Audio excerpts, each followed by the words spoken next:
c'est une question très très importante.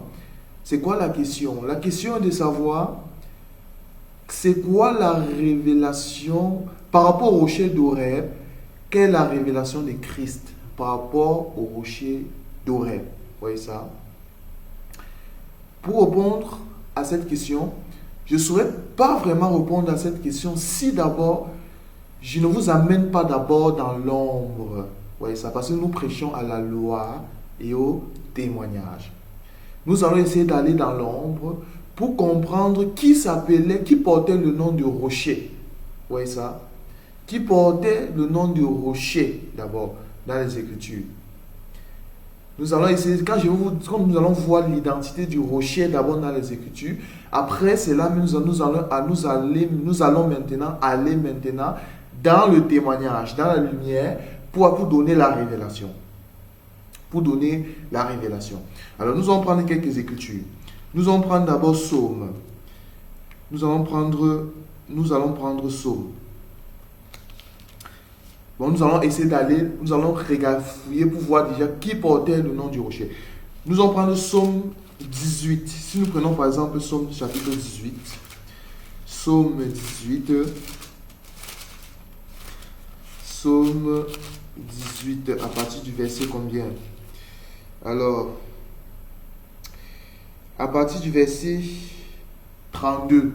Psaume 18 à partir du verset 32. Alors, qu'est-ce qu'il est dit? Car qui est Dieu si ce n'est l'Éternel? Et qui est un rocher si ce n'est notre Dieu? Est-ce que vous voyez? Je vais relire l'écriture. C'est très important. Car qui est Dieu si ce n'est l'Éternel? Et qui est un rocher si ce n'est notre Dieu?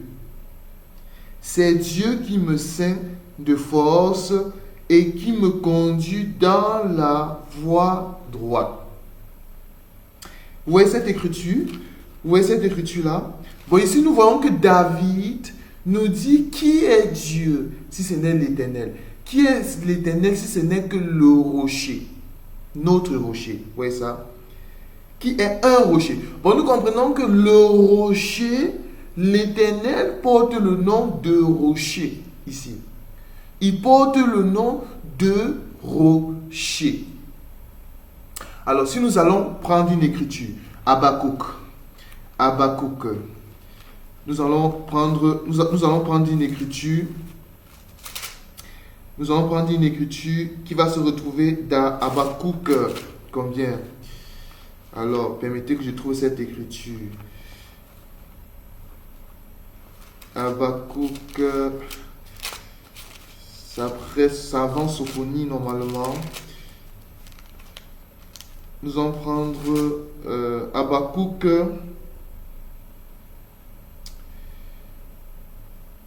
Nous allons prendre une écriture. Habakkuk 1 à partir du verset 12. Habakkuk 1 à partir du verset 12. Habakkuk 1 à partir du verset 12. Nous allons aussi voir comment le prophète Habakkuk définit le rocher. Vous voyez? Alors l'Écriture nous dit: n'es-tu pas de toute éternité l'Éternel, mon Dieu, mon Saint? Nous ne mourrons pas, ô Éternel. Tu as établi ce peuple pour exercer tes jugements. Ô mon rocher, tu l'as suscité pour infliger tes châtiments. Vous voyez, même ici, le prophète Habakkuk surnomme l'Éternel avec le nom de rocher. Sinon, l'Éternel avait le nom de rocher. Vous voyez ça? Bon, ici, nous voyons que l'Éternel porte aussi le nom de rocher. Vous voyez ça? Bon, nous allons prendre une autre écriture. 2 Samuel. Bon, nous allons aussi voir comment le prophète Samuel définit le rocher. 2 Samuel 22. 2 Samuel 22, à partir de quel verset? Alors, il est où là?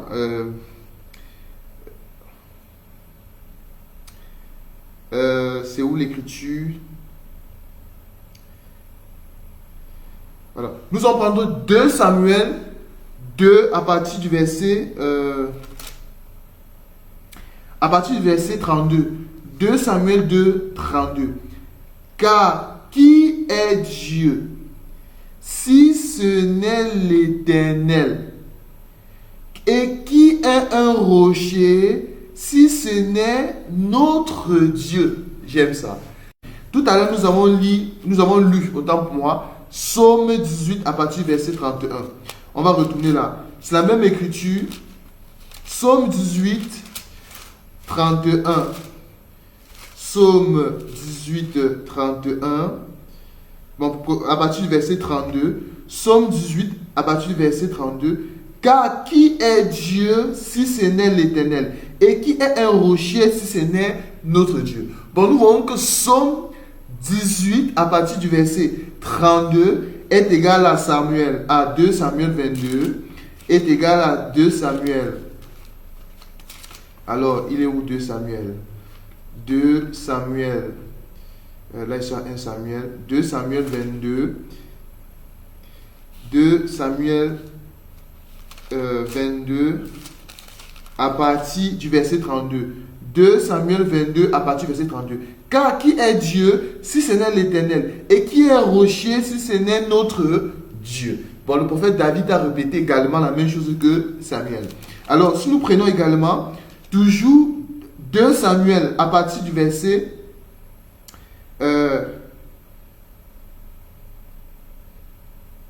si nous prenons ici 2 Samuel à partir du verset 22. Bon, nous voyons que David l'a répété encore dans le psaume. David, il a répété encore. Il a répété encore l'écriture de Psaume chapitre 18 à partir du verset combien?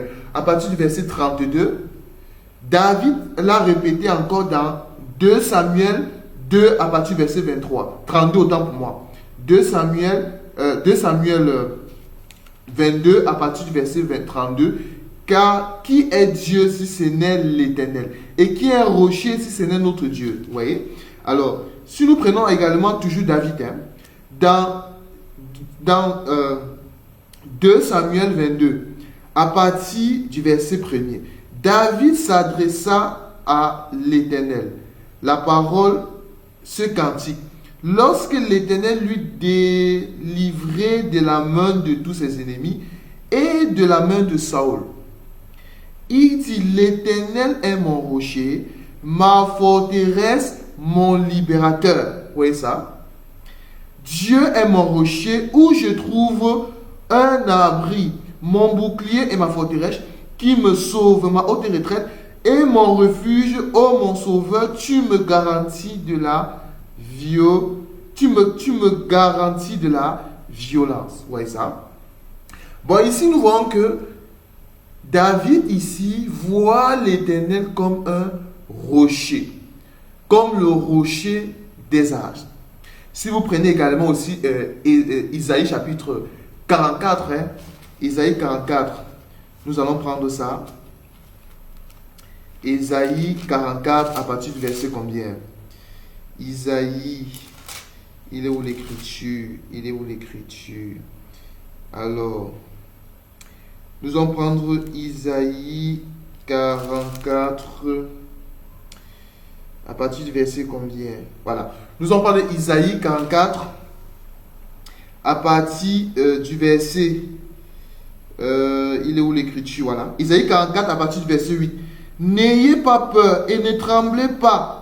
Ne l'ai-je pas dès longtemps annoncé déjà? Vous êtes mes témoins. N'y a-t-il un autre Dieu que moi?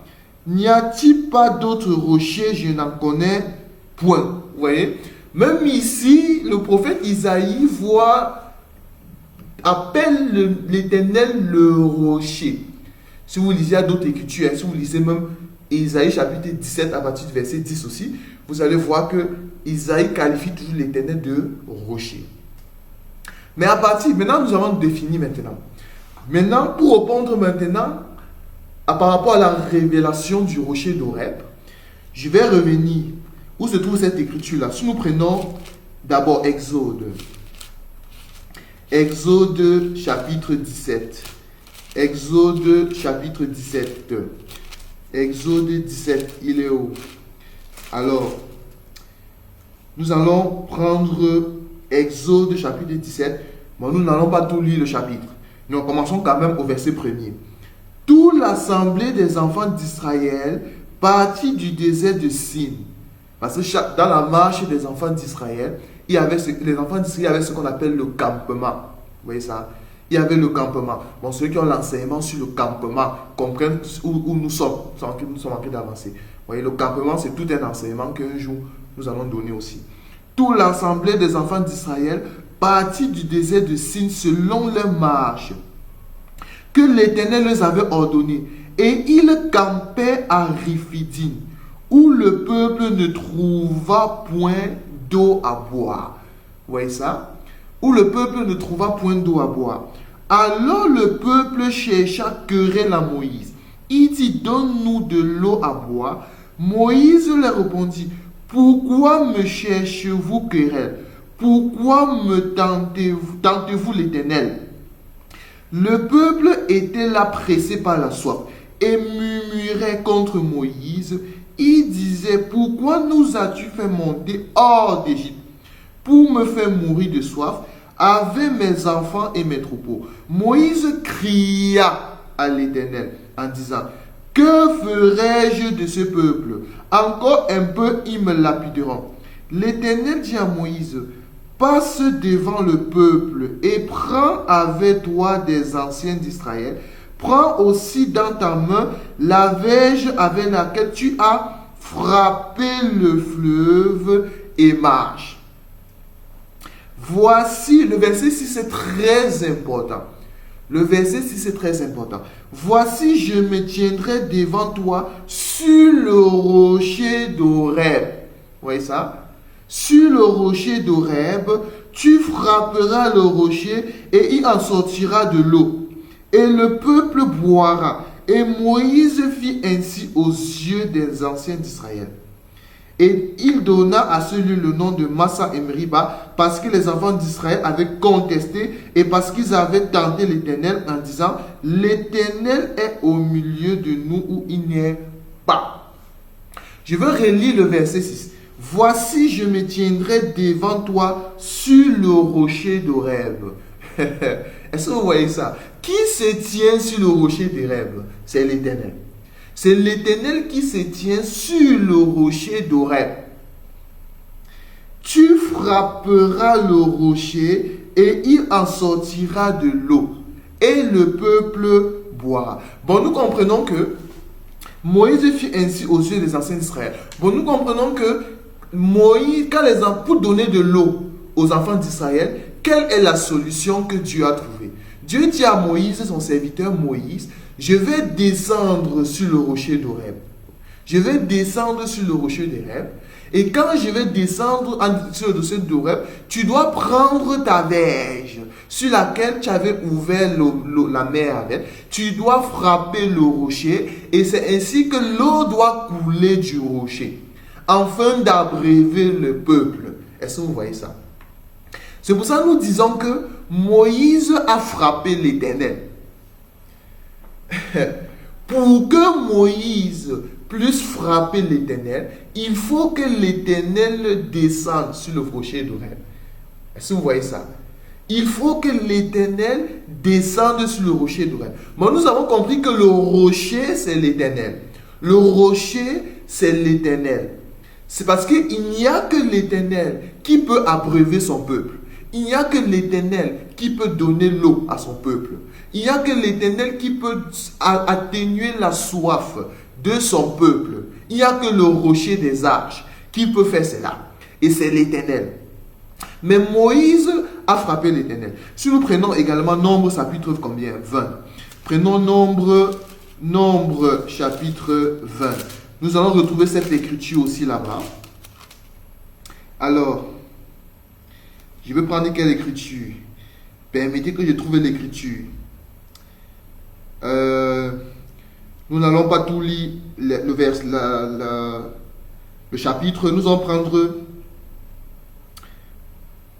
à partir du verset 7. Nombre 27. L'Éternel parlait à Moïse et dit, prends la verge et convoque l'assemblée, toi et ton frère Aaron. Vous parlerez en leur présence au rocher. Au rocher. Remarquez que dans Exode chapitre 17, Dieu a demandé à Moïse de frapper le rocher. Mais dans Nombre chapitre 20, l'Éternel dit, parle à Moïse et dit, prends la verge et convoque l'assemblée, toi et ton peuple Aaron. Vous parlerez en leur présence au rocher et il donnera ses eaux. Tu feras sortir pour eux de l'eau du rocher et tu abreuveras l'assemblée et le bétail. Moïse prit la verge qui était devant l'Éternel, comme l'Éternel lui avait ordonné. Moïse et Aaron convoqua l'assemblée en face du rocher et Moïse leur dit, écoutez donc, rebelles, est-ce de ce rocher que nous vous ferons sortir de l'eau? Puis Moïse leva la main et frappa 2 fois le rocher. J'aime ça. Avec sa verge. Il sortit de l'eau en abondance. L'assemblée but et le bétail aussi. Alors l'Éternel dit à Moïse et à Aaron, parce que vous n'avez pas cru en moi pour me sanctifier aux yeux des enfants d'Israël, vous ne ferez point entrer cette assemblée dans le pays que je lui donne. Si vous voyez ça. Bon, nous voyons ici que Moïse, dans Exode chapitre 17, pour avoir de l'eau, Moïse devait frapper le rocher. Mais ici, dans Nombre, pour avoir de l'eau, Moïse devait parler. Mais Moïse a pris sa verge, il a frappé le rocher 2 fois. Il a frappé le rocher 2 fois. Mais nous comprenons que, qui est déjà ce rocher-là? Nous allons maintenant nous avons compris que c'était dans la loi, les sommes, le prophète, il portait le nom de l'Éternel. Il portait le nom de l'Éternel. Mais nous allons venir dans la lumière pour voir la révélation de ce rocher. 2 Corinthiens 10, à partir du verset 1er. 2 Corinthiens 10, à partir du verset 1er. 2 Corinthiens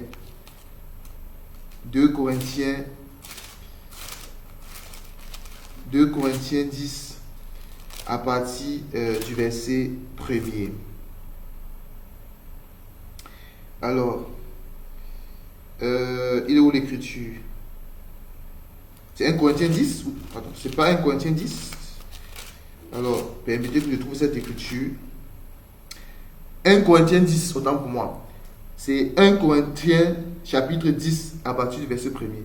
Frères, je ne veux pas que vous ignorez que nos pères ont tous été sous la nuée et ils sont tous passés au travers de la mer, qu'ils ont tous été baptisés en Moïse dans la nuée et dans la mer, qu'ils ont tous bu le même breuvage spirituel, car ils buvaient à un rocher spirituel. Vous voyez?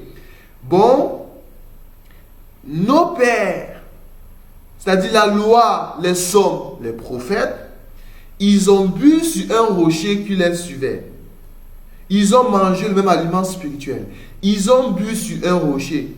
Ils ont été abreuvés par un rocher. C'est-à-dire dans Exode chapitre 17, dans Nombre chapitre 20. Et l'Écriture nous dit, ce rocher était Christ. Ce rocher était Christ. Bon, Christ, il était déjà loin dans le désert, déjà là-bas. Ce rocher était Christ. Bon, c'est pour ça que nous disons que Christ est Dieu, est l'Éternel. Est l'Éternel. Le rocher, c'est l'Éternel. c'est l'Éternel. C'est lui, Christ, qui a abrévé les enfants d'Israël, qui a abrévé les Hébreux, qui a abrévé les enfants d'Israël dans le désert. C'est lui le rocher qui a été frappé. Vous voyez ça? C'est lui le rocher qui a été frappé pour que l'eau puisse couler. Dans le son essai d'avoir, il est vrai, noir sur blanc, l'eau a coulé sur le rocher pour abréver les enfants d'Israël. Mais sauf Moïse avait le pouvoir, de frapper le rocher. En dehors de Moïse, il n'y avait personne qui peut frapper qui pouvait frapper le rocher. Bon, nous comprenons que Moïse qui frappe le rocher, c'est ça le sacerdoce mosaïque qui est en train de frapper notre Seigneur à la croix. Ça préfigurait déjà la mort de notre Seigneur. C'est ça le sacerdoce mosaïque, la loi, où est l'écriture qui nous dit, selon notre loi, il doit mourir. Je ne sais pas si vous pouvez trouver l'écriture là. Ça se trouve dans Jean ou dans Luc. Alors, super. Nous allons prendre, c'est dans, ça c'est la connexion du Saint-Esprit, ça. Jean chapitre 19. Jean chapitre 19. À partir du verset combien? À partir du verset 4. Pilate sortit de nouveau et dit aux Juifs, voici je vous l'amène dehors, afin que vous sachiez que je ne trouve en lui aucun crime. Jésus sortit donc portant la couronne d'épines et le manteau de pourpre. Et Pilate leur dit, voici l'homme. En d'autres termes, voici le rocher. Voici le rocher.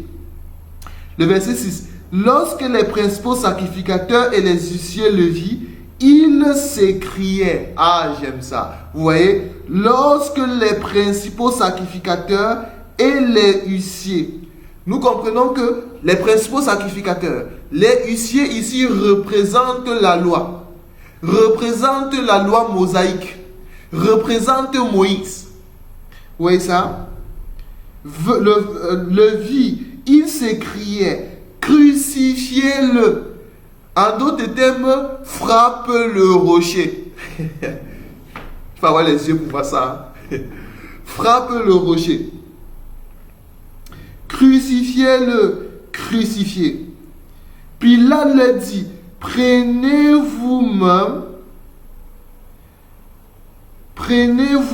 et crucifiez-le, car moi je ne trouve point de crime en lui. Le verset 7. Les Juifs lui répondirent, nous avons une loi. En d'autres termes, nous avons Moïse. Nous avons une loi. Et selon notre loi, il doit mourir. Parce qu'il s'est fait fils de Dieu. Est-ce que vous voyez? Bon, nous voyons ici que Moïse qui frappe le rocher, prophétiquement parlant, ça annonçait déjà la mort de Christ. C'était ça la loi.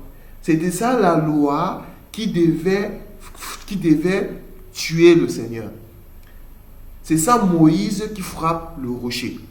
Bon, c'est ça la révélation du rocher d'Horeb. Bon, le rocher d'Horeb, c'était ça l'ombre de Christ. Ça annonçait déjà les souffrances de Christ. C'était ça le rocher d'Horeb. Vous voyez ça, non? Et nous pouvons aussi encore voir ça sur notre angle. Comment on peut encore l'expliquer? On peut encore l'expliquer de la façon suivante, du fait que notre Moïse qui frappe le rocher, Moïse doit frapper le rocher pour que l'eau puisse sortir. Bon, pour que les enfants d'Israël puissent hériter de l'eau, il faut que le rocher puisse être frappé. Il faut que le rocher puisse mourir. Où est l'écriture des Hébreux qui nous dit que pour que on puisse hériter, il faut que le testateur puisse mourir. Bon, si nous avons hérité des choses de la parole, si nous avons hérité de l'héritage, c'est parce que notre rocher est mort à la croix. C'est là où nous avons hérité. Si nous avons la parole, si nous avons l'eau, parce que l'eau ici, je vais le voir comme la parole. C'est ça la parole, c'est l'eau. Vous voyez, c'est l'eau, c'est la parole de Dieu. Bon, nous comprenons que pour que nous puissions avoir hérité de la parole, il fallait que le Seigneur puisse mourir à la croix. Il fallait qu'il puisse mourir. Bon, c'est ça le rocher d'Horeb. C'est ça le rocher d'Horeb. Nous pouvons néanmoins continuer, donner d'autres explications si pour ceux qui en veulent, nous savons comment toujours expliquer cela.